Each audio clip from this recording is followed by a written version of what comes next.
Hello my dears, आप सभी लोग को मेरा प्यार भरा नमस्कार। आप सभी कैसे हैं? उम्मीद करते हैं आप सभी अच्छे होंगे और आपके एग्जाम की प्रिपरेशन अच्छे से चल रही होगी। इस सेक्शन में हम लोग बात करने वाले हैं बायो से रिलेटेड इंपॉर्टेंट एमसीक्यू के बारे में, जो कि आपके एग्जाम के रिगार्डिंग काफी इंपॉर्टेंट होने वाले हैं। ठीक है, तो चलिए आते हैं फर्स्ट क्वेश्चन पे। पहला क्वेश्चन हमारा क्या दिया हुआ कि क्लोरोफिल क्लोरोफिल अवशोषित करता है। क्लोरोफिल किसको एब्जॉर्ब करता है? यहां पे आपको चार ऑप्शन है। पहला ऑप्शन है वाटर, सेकंड ऑप्शन है खनिज लवण यानी कि मिनरल साल्ट, तीसरा आपका है प्रकाश ऊर्जा लाइट एनर्जी, और चौथा आपका ऑप्शन है वो ऑक्सीजन। ठीक है, तो क्लोरोफिल जो है पत्तियों में पाया जाता है, क्लोरोप्लास्ट के अंदर। ठीक है, और ये किसको एब्जॉर्ब करेगा? लाइट एनर्जी को। किसको एब्जॉर्ब करेगा? लाइट एनर्जी को, मींस प्रकाश ऊर्जा को एब्जॉर्ब करेगा। ठीक है, अवशोषित करेगा, लेगा। ठीक है, तो चलो, यानी ये आपका पहले क्वेश्चन का आंसर रहा। दूसरा क्वेश्चन क्या है आपका? विषमपोषी नहीं है। एक होता है आपका हेट्रोट्रॉफिक और एक होता है ऑटोट्रॉफिक। ठीक है, तो विषम माने कि स्वपोषी और विषमपोषी, जो अपना फूड खुद बनाते हो, अपना भोजन खुद बनाते हो, उन्हें स्वपोषी बोलोगे। जैसे पौधे, पेड़ पौधे हुए, ये अपने फूड खुद ही बनाते हैं। विषमपोषी का मतलब क्या है आपका? कि ये अपने फूड के लिए किसी दूसरे ऑर्गेनिज्म पे डिपेंड करेंगे, प्लांट्स पे डिपेंड करेंगे, एनिमल्स पे डिपेंड करेंगे। ठीक है, तो इसे बोला कि विषमपोषी नहीं है। माने भाई कौन विषमपोषी नहीं है? पहला ऑप्शन फफूदी, दूसरा ऑप्शन फीताकृमि, तीसरा ऑप्शन ईस्ट, और चौथा मनी प्लांट। तो ये फफूदी जो हुआ, फंगाई बोल सकते हो, फीताकृमि हुआ और ईस्ट हुआ, ये आपके विषमपोषी होते हैं। और आपका जो मनी प्लांट है, मनी प्लांट जो आपके घरों में लगा होता है, ठीक है, जिसको लगाने से शायद ऐसी मान्यता, ऐसी परंपरा है कि लगाओगे आप तो घर में ढेर सारे पैसे आएंगे। ठीक है, तो मनी प्लांट जिसके पत्ते पान के पत्ते के जैसे होते हैं। ठीक है, तो मनी प्लांट क्या है आपका? भाई स्वपोषी है। ठीक है, ये प्लांट कैटेगरी के अंदर आ रहा है। ठीक, अगला हमारा क्या है? Question number third. मानव में भ्रूण का पोषण मिलता है। ह्यूमन में जो एम्ब्रॉय होते हैं, ठीक है, माँ के अंदर जो गर्भ में बच्चा होता है, ठीक है, तो उसको न्यूट्रिशन कहां से मिलेगा? उसका पालन पोषण कहां से हो रहा है भाई मेरे? कहां से हो रहा है? अंडाशय से, ओवरी से नहीं, वृक्क से नहीं, मतलब किडनी, फैलोपियन ट्यूब से नहीं, किससे? प्लेसेंटा से। कहां से? प्लेसेंटा से। उस एम्ब्रॉय का क्या हो रहा है? भरण पोषण हो रहा है, जो मां के गर्भ में बच्चा होता है। ठीक है, तो चलो क्वेश्चन नंबर 4 पे आ जाओ। क्वेश्चन नंबर 4 पे थोड़ा मुझे जगह इसके लिए चाहिए होगा समझाने के लिए। तो क्वेश्चन नंबर 4 क्या कह रहा है, जरा आप यहां ध्यान से देखेंगे कि मेंडल के अनुसार मटर के शुद्ध लंबे पौधे का जीन प्रारूप है, जीनोटाइप, और एक होता है फिनोटाइप। ठीक है, फिनोटाइप का मतलब फिजिकल यानी भौतिक, उसका मतलब जैसे कि नाटा, लंबा, आपका पीला, हरा, रंग रूप, ये सब आपका फिनोटाइप में आते हैं। ठीक है, तो यहाँ पे जीनोटाइप पूछ रहा है शुद्ध लंबे पौधे के लिए, शुद्ध लंबे पौधे के लिए, तो यहां पे इसका आंसर होगा टी।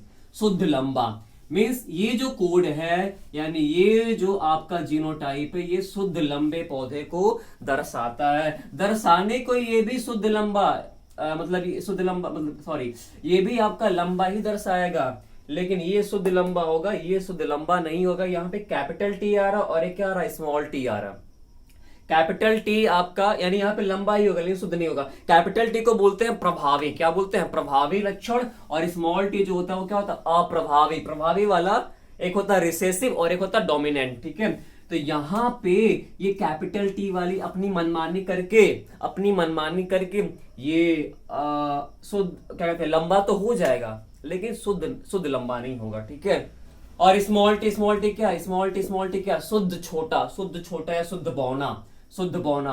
और यहाँ पे क्या है? Small T, capital T. भले से ही स्मॉल टी पहले आया है, लेकिन भाई करेगा ये अपनी वाली ही, यानी यहाँ पे भी लंबा ही होगा, लेकिन शुद्ध लंबा नहीं होगा। ठीक है, चलो आ जाओ अगले क्वेश्चन पे आ जाते हैं। आपका क्या बोल रहा है कि पादप का मतलब होता है प्लांट्स, पेड़ पौधे। ठीक है, तो पादप में जाइलम, ठीक है, हाँ, जाइलम जो है रिस्पॉन्सिबल है, किसके लिए रिस्पॉन्सिबल है? चार ऑप्शन दिया हुआ है। जल का वहन करता है, मतलब वाटर का ट्रांसपोर्ट करेगा, भोजन का वहन करेगा, फूड ट्रांसपोर्टेशन करेगा। तीसरा ऑप्शन है अमीनो अम्ल का वहन करेगा, अमीनो एसिड का वहन करेगा। चौथा आपका ऑक्सीजन का वहन करेगा। इसका आंसर याद रखना बिल्कुल ही आसान होगा। ऑप्शन आप मार सकते हो इसके क्वेश्चन को देख करके। जाइलम, जाइलम, जाइलम में ज आ रहा है, ज और ज से जल होता है, ज से क्या होता है? जल होता है। तो यानी जाइलम का काम क्या है? ये पानी को प्लांट्स के जो रूट्स होते हैं, जो आपके जड़ होते हैं, वहां से लेकर के पत्तियों तक पहुंचाता है, क्योंकि पत्तियों में ही इनका किचन होता है। पेड़ पौधों का किचन जो होता है पत्तियों में ही होता है, भोजन का निर्माण वहीं पे होता है। ठीक है, ये भी क्वेश्चन आपसे पूछ देगा भाई मेरे कि पौधों में भोजन का निर्माण कहाँ पे होता है? तना में होगा, जड़ में होगा, पत्तियों में होगा। ठीक है, और इनमें से कोई नहीं। तो भोजन का निर्माण कहाँ पे होता है? पत्तियों में होता है। ठीक है, और अगले क्वेश्चन पे अब हम लोग आगे बढ़ते हैं। ठीक है, बोल रहा क्वेश्चन नंबर 6 में क्या है कि ऊर्जा गृह, पावर हाउस किसको बोलते हैं? ठीक है, प्रचलित रूप में यानी कि ऊर्जा गृह किसको बोला जाता है? क्लोरोप्लास्ट आपका पहला ऑप्शन है, राइबोसोम्स और तीसरा ऑप्शन है माइटोकॉन्ड्रिया, और डी जो है लाइसोसोम्स जो है। ठीक है, तो इसका आंसर होगा माइटोकॉन्ड्रिया। ठीक है, माइटोकॉन्ड्रिया। ठीक है, तो माइटोकॉन्ड्रिया इसका आंसर होगा कि पावर हाउस इसी को बोला जाता है। क्लोरोप्लास्ट के अंदर आपका होता है क्लोरोफिल जो कि पेड़ पौधों में पाया जाता है। ठीक है, ये आपका राइबोसोम्स है और ये आपका लाइसोसोम्स है। ठीक है, सुसाइड बैग शायद इसी को बोलते हैं, देख लीजिएगा। तो अगला क्वेश्चन क्या है भाई, जरा देखिए क्वेश्चन नंबर 7 क्या बोल रहा है। क्वेश्चन नंबर 7 क्या बोल रहा है कि जीवाश्म ऊर्जा का स्रोत है। फॉसिल्स फ्यूल्स क्या है इसमें? फ्यूल्स नहीं, source of fossils, fossils fuels या फॉसिल्स सोर्स ऑफ एनर्जी। ठीक है, तो यहां पे जीवाश्म ऊर्जा का स्रोत है। जीवाश्म ऊर्जा का मतलब होता है कि लाखों करोड़ों साल जब पृथ्वी पे उथल पुथल मची थी, भूकंप आया रहा होगा, तो पेड़ पौधे जीव जंतु दब गए थे और वो धीरे धीरे धीरे धीरे डिकम्पोज होकर के वो कन्वर्ट हो गए, कोयले में कन्वर्ट हो गए। पेड़ पौधे कोयले में, जीव जंतु जो थे सड़वड़ के पेट्रोल में कन्वर्ट हो गए। ठीक है, तो यानी ये जो पेट्रोल है, कोयला है, इन सबको बोलते हैं जीवाश्म ईंधन। तो भाई मेरे जीवाश्म ईंधन पेट्रोलियम है। क्या है? पेट्रोलियम है। Petroleum is the right answer. जल विद्युत यानी कि वाटर इलेक्ट्रिसिटी, जो पन बिजली होती है, पानी से, पानी के द्वारा बिजली बनती है, पानी गिरता है, टरबाइन घूमता है, बिजली बनता है। ठीक है, तो वो नहीं होगा। पवन ऊर्जा क्या है? पवन ऊर्जा हवा चलती है, पवन चक्की घूमती है, तो हम लोग उसके हेल्प से डायनामो को घुमाते हैं या फिर मोटर वगैरह भी घुमा सकते हैं। और सौर ऊर्जा, ये नहीं होगा आंसर। तो ये क्वेश्चन यहां से भी मैं आपको बता दूं कैसे पूछ देगा। ये जल ऊर्जा, पवन ऊर्जा और सौर ऊर्जा, जल ऊर्जा, पवन ऊर्जा, सौर ऊर्जा, इनको बोलते हैं नवीकरणीय ऊर्जा स्रोत, renewable source of energy. Renewable source of energy, नवीकरणीय का मतलब होता है कि जो लंबे समय तक बने रहेंगे, कभी खत्म नहीं होने वाले हैं भाई मेरे। ठीक है, मतलब लंबे टाइम तक आप, और इसको जब तक चाहो तब तक इस्तेमाल करने वाले हो। और अनवीकरणीय मतलब पेट्रोल हुआ, कोयला हुआ, गैस हुआ, ये भैया बड़े जल्दी खत्म हो जाने वाले हैं। इसीलिए हम लोग दूसरे ऑप्शन पे हम लोग फोकस कर रहे हैं कि भाई जल्दी से जल्दी हमें दूसरा ऑप्शन मिले। अभी तो डिपेंडेंसी इलेक्ट्रिसिटी पे बन रही है, इलेक्ट्रिसिटी व्हीकल्स बन रही हैं आपके जो। ठीक है, फिर और भी कई सारे ऑप्शंस को देखा जा रहा है। ठीक है, अगला हमारा क्वेश्चन है भाई क्वेश्चन नंबर 8वां। क्वेश्चन नंबर 8वां क्या कह रहा है, जरा देखिए तो कि मानव वृक्क का कार्य होता है, ह्यूमन किडनी का फंक्शन क्या होता है? Human kidney. ठीक है, तो उसका वर्क क्या होता है? शायद आपको ऑप्शन दिख नहीं रहा, मैं ऊपर लिख देता हूं कि आपको किडनी यानी वृक्क का फंक्शन बताना है। 4 ऑप्शन दिया हुआ है। श्वसन दिया हुआ है, तो गलत जवाब, श्वसन नहीं होगा। प्रोटीन संश्लेषण दिया हुआ है, यानी सिंथेसाइजेशन ऑफ प्रोटीन। ठीक है, तो प्रोटीन का सिंथेसाइज करता है, नहीं। हार्मोन संश्लेषण यानी हार्मोन को सेंसिटाइज करता है, तो हार्मोन्स वाला भी ये गलत है। और आपका उत्सर्जन, एक्सक्रीशन। ठीक है, उत्सर्जन, एक्सक्रीशन। ठीक है, ये क्या करता है? हमारे बॉडी के अंदर जो भी वेस्ट बनता है, उस वेस्ट को क्या करता है? ये किडनी बाहर, ब्लड से छान छान के बाहर करता है। ठीक है, तो यानी इसका काम क्या, उत्सर्जन, बॉडी में जो भी वेस्ट बनेगा उसको बाहर करने का काम करेगा, ठीक है। और यही किडनी जब आपकी खराब हो जाती है तो डायलिसिस कराते हैं लोग, ठीक है। डायलिसिस प्रोसेस को अपनाते हैं हम लोग, यानी एक तरीके से वो आर्टिफिशियल किडनी की तरह काम करता है, जो कि बहुत ही पेनफुल प्रोसेस होता है। तो आप लोग भाई अपनी किडनी बचा के रखना, उसके लिए आप लोगों को अपने खान पान को सही रखना होता है, और भी कई सारी चीजों को, यानी कि लाइफ स्टाइल को थोड़ा बढ़िया बना के रखना चाहिए, ठीक है भाई। किडनी, 2 किडनी है, दोनों ही बड़े कीमती हैं, ठीक है, तो उन्हें बचा के रखना होगा। चलो भाई अगला हमारा प्रश्न क्या है, बढ़ते हम लोग अगले वाले क्वेश्चन नंबर 9 पे। 9 क्या कह रहा है भाई, मुकुलन पाया जाता है, बडिंग बडिंग बडिंग बडिंग, ठीक है। एक छोटा सा उभार बनेगा, फिर वो ग्रोथ करके फिर अलग हो जाएगा जो है, ठीक है। तो ये बडिंग यानी मुकुलन किस में होता है, प्लेनेरिया में होता है, हाइड्रा में होता है, लीशमानिया में होता है, और सब में, यानी कि ऐसा 4 ऑप्शन दे रखा है, ठीक है। मैं नहीं बोल रहा हूं कि होता है, ठीक है।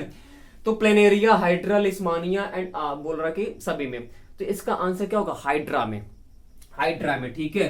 कुछ मैं अगर समझाने का प्रयास करूं जो है, ठीक है, तो मान लो अगर ये हाइड्रा है, यहां से आपका बना कुछ उभार बनेगा, उभार बनेगा, और ये फिर उभार क्या करेगा, ग्रोथ करके और इससे फिर अलग हो जाएगा, ठीक है। तो चलो मुकुलन, तो ये आपका इसका आंसर होगा हाइड्रा। क्वेश्चन नंबर 10 क्या बोल रहा है कि ह्यूमन हार्ट में, यानी मनुष्य के हृदय में कोष्ठों की संख्या होती है, माने number of chamber in human heart, जिसको आलिंद और निलय, 2 आलिंद और 2 निलय होता है, ठीक है। 2 आलिंद और 2 निलय होता है। सिंपल भाषा में कोष का मतलब 4 कमरे होते हैं। तो हृदय में, ह्यूमन के हृदय में कितने कितने चैम्बर होते हैं, 4 होते हैं। कितने होते हैं, 4 होते हैं, ठीक है। 2 आलिंद और 2 निलय, ठीक। तो एट्रियम और एट्रियम और दूसरा क्या, मैं देखिए मैं भूल गया, आलिंद और निलय, आर्ट्रियम और वेंट्रिकल्स शायद, आर्ट्रियम और वेंट्रिकल्स। अभी देखो जरा अगला क्या बोला, क्वेश्चन नंबर 11। क्वेश्चन नंबर 11 क्या बोल रहा है कि फूड चेन कौन बना रहा है, फूड चेन कौन बना रहा है, आहार श्रृंखला कौन बना रहा है। अगर ऑप्शन नहीं दिख रहा, अभी रुको थोड़ा सा मैं इससे हल्का सा वो कर दूं, ठीक है, अब दिखने लगेगा, ठीक है। तो यानी 4 ऑप्शन दिया हुआ, इसमें पूछ रहा आपका फूड चेन यानी खाद्य श्रृंखला कौन बना रहा है, घास, गेहूं, आम। अब इसका आंसर कैसे ढूंढोगे, देखो घास को गेहूं खाएगा, क्या बात कर रहा हूं, गेहूं को आम खाएगा, ये गलत जवाब, ठीक है। घास को कौन खा रही है, बकरी, बकरी कौन खा रहा है, दानो, दानो नहीं, मानो मानो मानो, हाँ मानो ही, जब ये मांसाहार का सेवन कर रहा है तो फिर एक तरीके से वो भी दानव ही हुआ, बट अब बुरा नहीं मानना जो लोग भी खाते होंगे, ठीक है। बट ये जस्ट एक मजाक था, लेकिन नहीं खाना चाहिए, कभी कभार खा लिया करो, कोई दिक्कत नहीं, ठीक है। हम भी खाते थे कि छोड़ दिया। तो देखो घास, बकरी और मानव, ये चेन बन रहा है, ठीक है। यहां देखो जरा, तो बकरी को गाय खाएगी ना भाई ना, गाय को हाथी खाएगी नहीं, गलत है।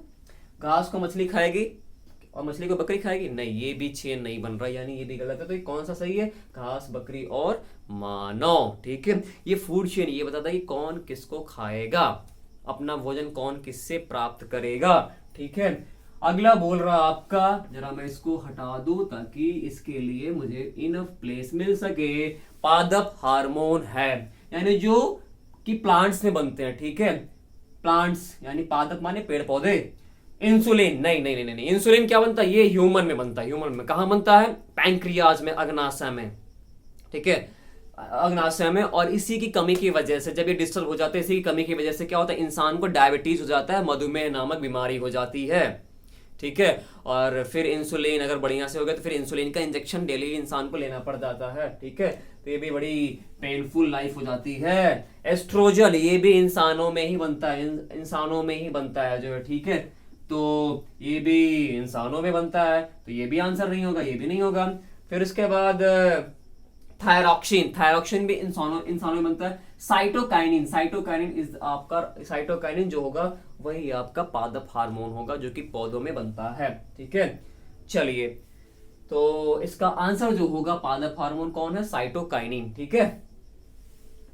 अगले सवाल पे, अगले सवाल का जवाब आपको मैं पीछे भी जस्ट बता ही दिया कि इंसुलिन, इंसुलिन जो है नामक हार्मोन स्रावित होता है। इंसुलिन रिलीज कौन करता है, कहां पे रिलीज होता है, कहां पे बनता है, कहां पे मतलब ये रिलीज होता है, तो ऑप्शन पहला अमाशय, अमाशय मतलब स्टमक में पेट ना, यकृत मतलब लीवर में ना, वृक्कों में किडनी में नहीं, अग्नाशय में मतलब कि आपका पैंक्रियाज में इसका फॉर्मेशन होता है, ये बनता है, ठीक है, जो आपकी बॉडी के शुगर लेवल को मेंटेन करता है, ठीक। हाँ भाई शुगर चाहिए, शुगर आपकी बॉडी को वही तो एनर्जी देता है, लेकिन जब वो अनकंट्रोल तरीके से जब अनकंट्रोल्ड हो जाएगा भाई, उसको कंट्रोल करने के लिए कुछ ना कुछ चाहिए, तो कंट्रोल कौन करता है, इंसुलिन करता है, ठीक है। अगला क्या है, पराग कोष में होते हैं, ठीक है। पराग कोष में क्या होते हैं, पहला आपका बायदल पीटल, अंडाशय ओवरी अंडप, और डी ऑप्शन आपका परागकण, ठीक है। तो पराग कोष में क्या होते हैं, परागकण होते हैं, पॉलिन ग्रेन होते हैं, पॉलिन ग्रेन होते हैं, ठीक है, परागकण होते हैं, और यही एक फ्लावर से एक फूल से दूसरे पे क्या करते हैं, ट्रांसफर करते हैं, ठीक। तो ये इसका आंसर परागकण हो जाएगा। अगले प्रश्न पे आ जाइए भैया, अगले प्रश्न पे आ जाइए। पित्तरस, बाइल जूस, पित्तरस का श्रावण कौन करता है, मतलब कि ये जो बाइल जूस को रिलीज कौन करता, कौन बनाता है। तो तुरंत आप देखोगे अरे ये वर्ड तो यहाँ मैच कर रहा, पित्ताशय, और मार भी दोगे और खुश भी हो जाओगे, लेकिन गई भाई सिया पानी में, घर पे आके जब मिलोगे तो गलत मिलेगा भाई ये, ठीक है। यकृत, अग्नाशय, अमाशय, मैंने पित्ताशय मतलब आपका गाल ब्लैडर है, यकृत मतलब लीवर है, और अग्नाशय मतलब पैंक्रियाज है, और अमाशय मतलब स्टमक है। तो पित्तरस बनाता कौन है, पित्तरस बनाता कौन है, बनाएगा ये यकृत बनाएगा। पित्तरस को बनाने का काम कौन करता है, पित्तरस का निर्माण कहाँ पे होता है, बाइल जूस का निर्माण कहाँ पे होता है, पित्ताशय में होता है, सॉरी गड़बड़ हो गया, यकृत में होता है, ठीक है, लीवर में। और स्टोर कहाँ पे होता है, यानी ये जब बन गया तो स्टोर कहाँ पे, तो लीवर अपने पास स्टोर नहीं करेगा, इसका स्टोरेज कहाँ पे होता है, इसका जो स्टोरेज है वो क्या है, पित्ताशय है, पित्ताशय मतलब गाल ब्लेडर, ठीक है, जिसको पित्त की थैली में पथरी हो जाती है तो फिर यही पित्ताशय काट के लोग काट के डॉक्टर साहब निकाल देते हैं, ठीक है। तो ये पित्ताशय यहीं पे स्टोर होता है। हाँ अगर ये फट जाए तो इंसान की जान जा सकती है, लेकिन ये पित्ताशय में जो पित्तरस है ये आपके वसा वगैरह के पाचन में हेल्पफुल होते हैं, ठीक है, तो इसका होना जरूरी है। अब अगर वही कट के निकल जाएगा तब इंसान अगर ज्यादा तेल मसाला खा लेगा, ज्यादा ऑयली खा लेगा तो वो पचा नहीं पाता, उसको वोमिटिंग होने लगेगी।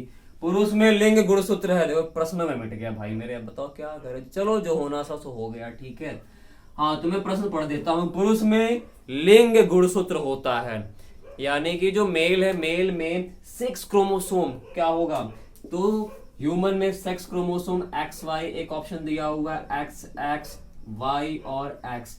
तो पुरुष में क्या होता है, पुरुष में यही होता है, ये पुरुषों में होता है, मेल में होता है, और ये XX किस में होता है, फीमेल में होता है, महिला में होता है, ठीक है।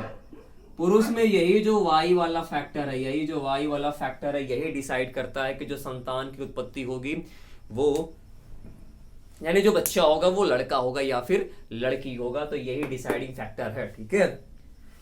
चलो जी अगला हमारा प्रश्न क्या है कि विकास के दृष्टि से मानव सबसे निकटवर्ती है, यानी जो ग्रोथ के हिसाब से,